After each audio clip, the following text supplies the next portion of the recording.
Let's talk about the situation in the Middle East now. Ireland, Spain and Norway have all formally recognised the Palestinian state. And that comes as several Israeli tanks on Tuesday reached the centre of Rafah. According to Reuters reports, the death toll in the air attack on displaced people in Rafah has now risen to 21. As I said earlier, Benjamin Netanyahu, the Israeli Prime Minister, described the airstrike as a tragic mishap. I'm joined now by David Mencer. He's a spokesman for the Israeli government. Thank you very much indeed for joining me this evening, Mr. Mencer. You can appreciate, can't you, the outrage against this attack on displaced people who were ushered to what they thought was a point of safety, only to end up being bombed. I mean, it's a tragic accident, as Netanyahu has stated, but this is catastrophic, isn't it, when it comes to Western support for the Israelis' war effort? So thank you for having me join you, Camilla. You know, we just released the preliminary results of the army investigation just this afternoon. And what the investigation found was that we used two of the smallest munitions, 17 kilograms each, to get these two terrorists very much wanted, very much chased by us because they're the heads of Hamas in Judea and Samaria. Responsible for many Israeli deaths, but also responsible for British deaths as well. You remember the case of Lucy D, a Brit, and her two daughters who were killed just about a year ago.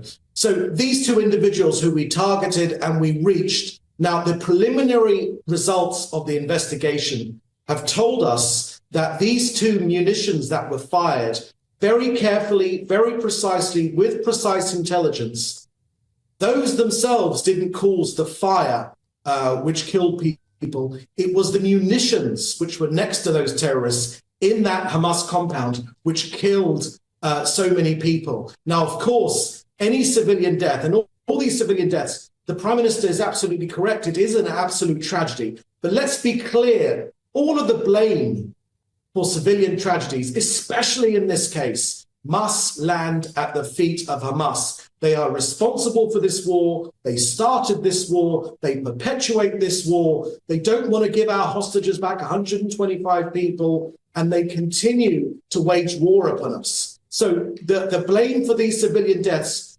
lies firmly at the feet of Hamas.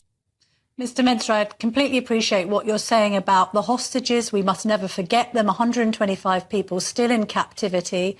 And indeed, we all support the message of bringing them home. Equally, there are many watching and listening to GB News who agree with Israel's right to defend itself. However, incidents like this, you must admit, mean that you may start to see sympathy for the Israelis' actions wane, not least in the Western world. I mean, this incident has prompted yet more marches in protest on the streets of Great Britain. Well, this is my point, Camilla. These deaths were caused by a Hamas munitions dump.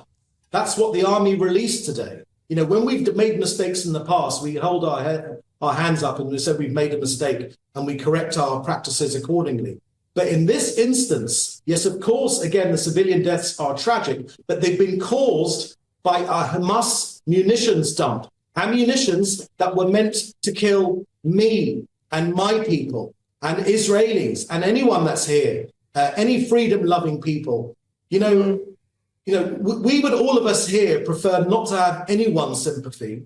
We just want to win this war against Hamas, because whether we have Western sympathy or not, and we do, of course, have much understanding in the UK, which we do, of course, appreciate. But ultimately, we're fighting for our very survival here. So whether we have sympathy or not is irrelevant to us. Understanding is important, but also winning this war is what's important to us. We've got a genocidal murderous organization not thousands of miles away on our very doorstep. They say they want to do October the 7th again, the rapes, the beheadings, the burning families, and we're going to stop them.